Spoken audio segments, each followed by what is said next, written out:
kan ri ru te buat saila pathian tu thiang lim ngai thang u he huna hian lalpa chu aom nge mai he mun hi mun dang ani lo hi pathian in alo ni hi le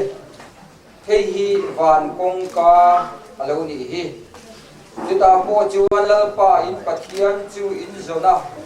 in thin lung zong zong le in ri ru zong zonga in zom chuan in muang lalpa in pathian chu pathian ani ti khero pathian ri nom ama mangaya tu zom tu chunga chuan sang thenga tu lung le khongai nan hat reng ani lalpa in pathian chu in tilanga ama rong chu in bolanga in huan tatanga ama chu in fak tu ra chuani hero pui ta di sak tu chu in pathian ani lalpa na thu kan zatan ma so ro se itong trayang u lalpa kan pathian min pangai tu kong kan nangin min dina Isua Krista in khatin kita lungpu chungarin chauzel ni in Isua Krista rongpo na poi mo ta chun jom zelin nangini ko kan hote sandam na banga bungin melma tilaka hum himin nang marong bol na ro pui tak thongai na rong bol na min kol tira wang hian kan lo mai he na lom thu kan silat che kunei na ro pui tak min pe a lalpa van ram cha bi ten ko kan ho min kol tira chumia tang chuan lalpa tharau sar tang te sui dan oma tharau bo te ke pula tuai khadi dan om zel nangma fak ngai lo ten nangma an fak chea ita na nung ngai lo ten itan har sat kale khom na tam tak pot bor huamin irong bol dan thokani ti kan khia oini khenga iko kan ho jinga tharau pol na ro pui tak min pe gzela wang pui kan lo mai de na lo tu kan sila che dukina yan nangma ro pui na tu te nangma choi mo ya om zel thei na tu yom zel thei na tu tin eko kan ho mason zelin biak in thar saturin kan diru kan in buat saya chumia ta lung pum turin kan in buat saya ni nangin he program hi min om puila min kai puila mal min so la he program atangin rilruwa pur na te thap ho na te ita le ko kan ta na thei tok chua thei na turin kan diru le kan ngai tu na te ilama min ri saka kan program te min kai suai turin lalpa Isu Krista mengin kan bile aum chuan emi kan lung pum tu chung sang an soi fia na tu te po tu theye au kan jiak chu lo so ma u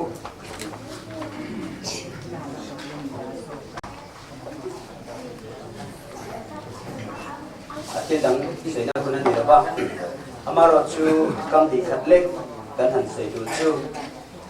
kan chu bini lom na hian project clean pui pati kan nei ya pakhat chu biak in thar sak ani a adang le chu mire thei san chu na project ani a chu endowment fund ani a endowment fund a hian kan bul kan chan tam thei lo ba nuai khatin kan chan anga kan da zelanga nuai so atina sen khama pumuna kan sen don ani tun le tuna ro chuan kan ti thei don lo ba kan project pakhat zo kan project pui zo biak in thar sak kan ti po hi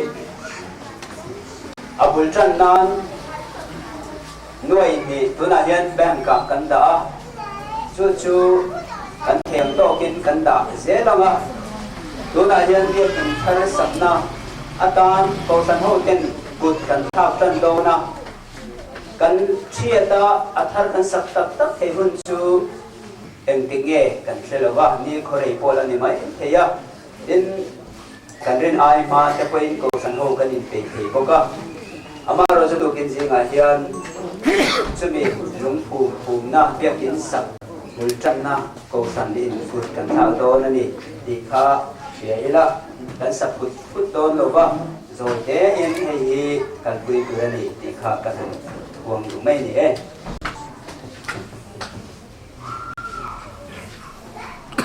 second program ka salok ilangin Pinayan Patian Phuket Sierra at soy Jui na le dun po kakantan nil Jumi trong try na kan man sawa responsive reading tiya kan baka thì mấy tu ra ngai langin o kan ho queen he lung phum hi kan thu mani ti kha kan cham na tu ani he lung phum hi kan thu mani ti kha in tu tia kan ti son tua chuan la kan ko kan ho lung phum chu ala Krista Yeshua ti kha dingin kan sa nga tu mi kan sa zawa chuan mal som na sai in Reverend Siva Lal Kuya kan so mga in na kinalay lung phum panan phum kuna in tau tan pui tu rin pa so na lung han choi pui per tu ri kan song do le di le unau tu he hun lo mo ma hian kan pa pathian kan biak na in lung phum tu rin ko kan ho kan ling ho ani a ama kan pathian nge chuan kan tum na hi pomin ati thiang dimin pathian biak in kan sak thei nan min puin mal mi so mangti iring kadam gu kan pathian tu chuan mi tran puina tu chulele wan siam tu ne na mi alo thengang lalpan ina sak lo chuan asa tu te chu an thok rim thon mai ni alo ti a tu tiang bokin biak in satura mo furtu ne da chuan mun khiang himatan in saturin lalpan aruat ta chehi chak tak le huai takinom la beiro lau su la zam hek su lalpa pathian ka pathian hi in he na ome lalpa in lam na zong hi pe vekani ba lo chuan akal sanin akha tham lo bang che lalpa pathian chuan ngai te heng lung fian nu akila lung lutak phum het tak chu zayo na chuan lung phuma karem hi ati pathian mangai na hipek ang zelin in satu fing tak angin kein lung phum karema lung phum rem to sa lo chu lung phum dang tu man an dem thei to si lo ba chu lung phum chu Krista chu ani lalpa thu kan za tan mal so no se le tu na yan lung phum turin kani buat saya lah dan mulai yan so yang kan kasi so yan bin pulang lah kan safain kan tington dia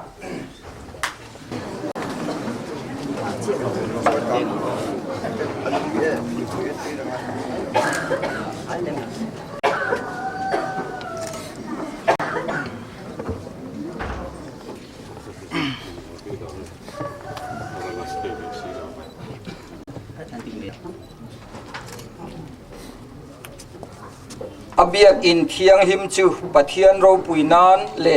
aram zau nan te pathian le ami te in pol na mun tharau ril tam ten cho an mu na mun le tharau thiang him chen na mun alo ni nan ko khan ho lu berle ho tu Krista mingin helung phum hi ka phume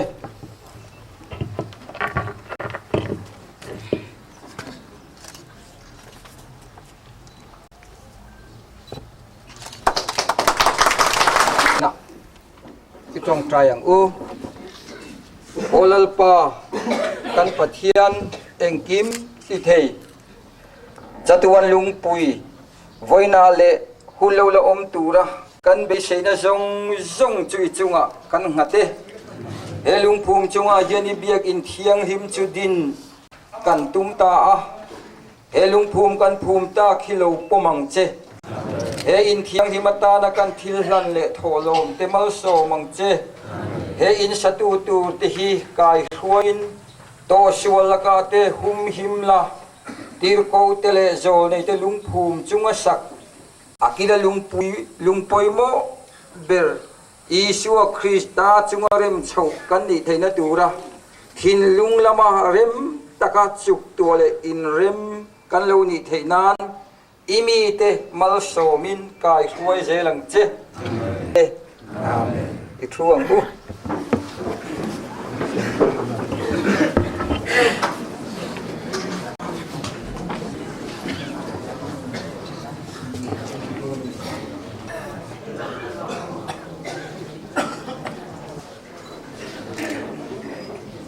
lâu dính liền cùng nhau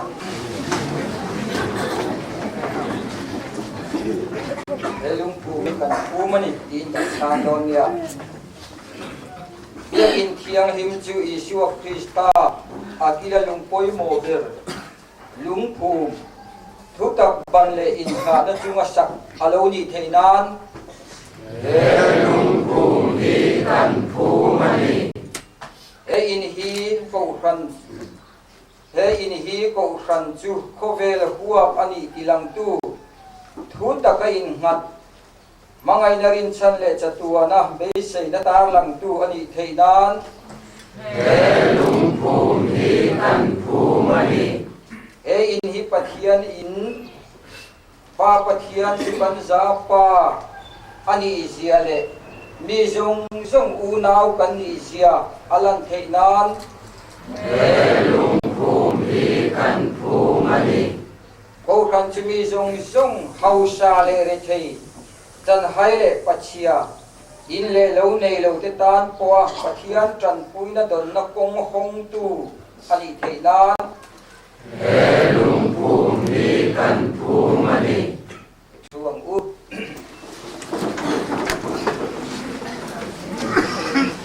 ko cha khoi ke han soi kan wa ko kan ho ro pui sia Krista taksa ania oi dia ko kan ho te Krista taksa siam pui tenga di thang lian zel turin mo kan pura thang lo kal zel ken pathian an bia ka pathian rong bo na ro pui tak kan tho zel te na turin ko kan hovin Sanem ngai takin trong tra in lalpa ro puinan fakla te turong bol na te kan mamuha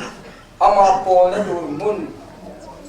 ama chibai kan buk na turin biak in thiang him kan mamu ani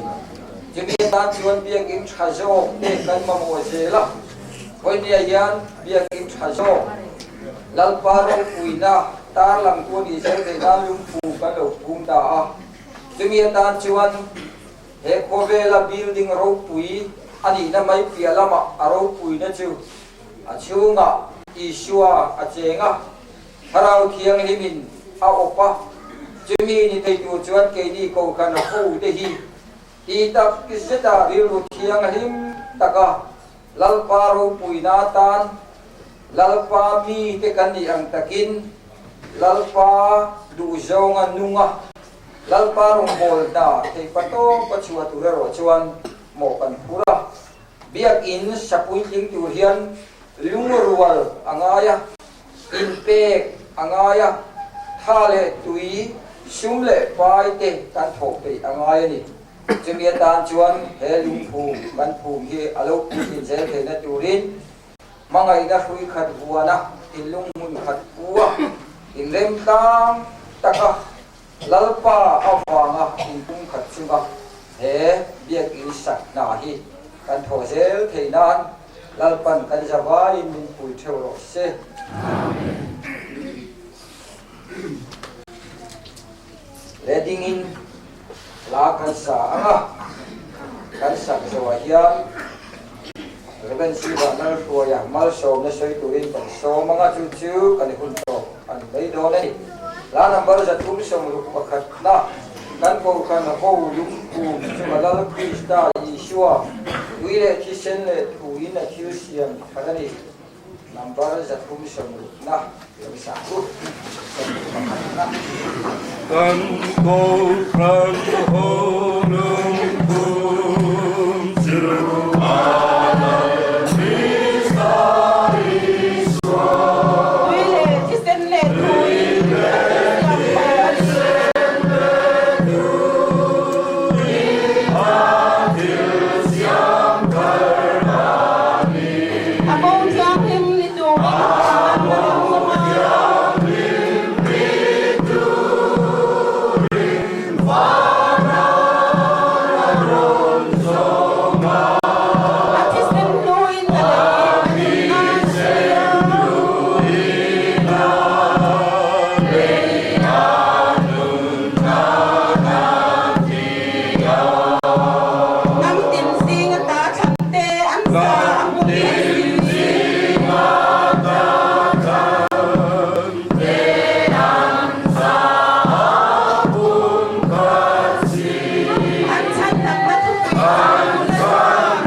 Abana fate kuangko a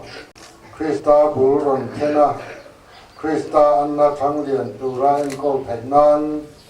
pale so pale tharau thiang rim khover to ma lawa chuan jong tung thega omrena chuan kan zain malmi so thero se amen. Life and good sewa Ingkui sama bakteran.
kan